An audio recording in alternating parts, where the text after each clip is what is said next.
Hi everyone. Have you heard about the turning disaster to a opportunity? Actually हुआ ये था कि practical कराते कराते मेरी अचानक से शार्प ब्लेड से उंगली हल्की सी कट गई थी और ब्लीडिंग बहुत होने लगी थी। तो मैंने सोचा क्यों ना इस डिज़ास्टर को अपॉर्चुनिटी में बदलें। सो मैंने यहाँ पर ह्यूमन ब्लड सेल की लाइव स्लाइड बनाई, जो कि मैंने लास्ट ईयर भी देखी थी, बट इसका वीडियो मैंने नहीं लिया था।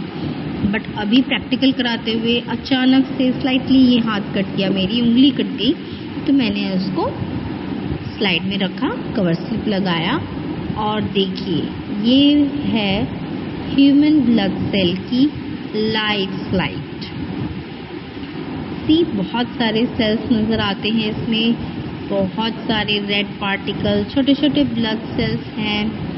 जो कुछ ब्लड सेल्स ऐसे भी थे जो मुझे ऐसा लगा मूव कर रहे थे, बट एक्चुअली वो फ्लूइड के फ्लो के अकॉर्डिंग यहाँ से वहाँ मूव कर रहे थे।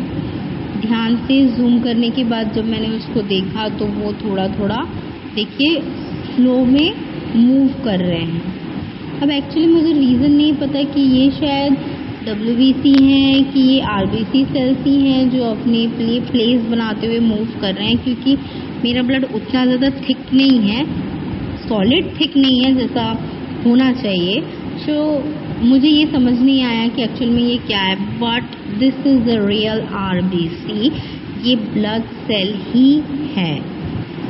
देखो कितने सारे ब्लड सेल्स हैं। मैंने लास्ट ईयर में भी ऐसा प्रैक्टिकल करवाया था। मेरे स्टूडेंट हैं जिन लोगों को देखना था ब्लड सेल, तो उनको चोट लगी थी, वहाँ से हमने ब्लड सेल निकाल के देखा था। तो उस वक्त तो ये उतना क्लियर नहीं शो हुआ था, बट इस बार हुआ था। और ब्लड क्योंकि बहुत ज़्यादा बह चुका था तो बहुत प्रॉब्लम हो रही थी दोबारा उसको स्लाइड में निकालने के लिए। तो जब मैं स्लाइड बना रही थी तो ब्लीडिंग हो नहीं रही थी, सिंपल सी, लेकिन उसके पहले बहुत ब्लीडिंग हो रही थी। ये देखो स्लाइड जब मैं बना रही थी तो उतने ब्लड निकले नहीं थे। फिर थोड़ा देर मैंने उंगली प्रेस की, अपनी फिंगर प्रेस की, उसके बाद ब्लड बहुत ज़्यादा निकला। उसको स्लाइड में लिया और कोई भी चीज़ मैंने उसमें ऐड नहीं की, कवर स्लिप लगाया और डायरेक्ट इसको माइक्रोस्कोप में देखा। नंबर्स ऑफ सेल नज़र आए। एक्चुअल में परमानेंट स्लाइड में भी जब हम ये स्लाइड देखते हैं तो ये एग्जैक्टली सेम ही दिखाई देता है। So students, here is the live example of the human blood cell.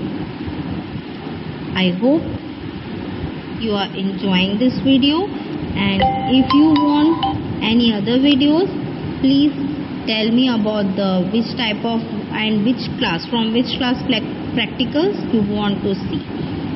Thanks for watching. Please like and subscribe my channel. Thank you.